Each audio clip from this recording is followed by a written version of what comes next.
2025, naranasan po ng iglesia pong ito, ang sambahayan pong ito, ang tahanan ng Diyos na ito, ang pag-ingat,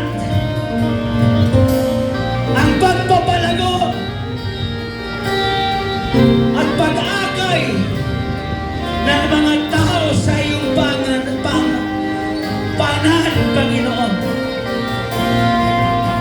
It is all about Jesus, the King of Kings and Lord of Lords.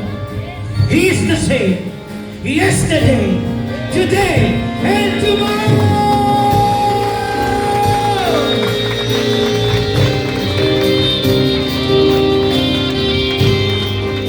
Hallelujah.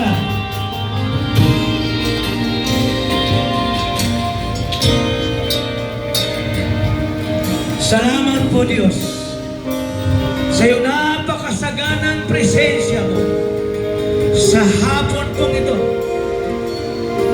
Kung paano ka kumilos kaninang umaga, mas dinuble niyo po sa hapon pong ito.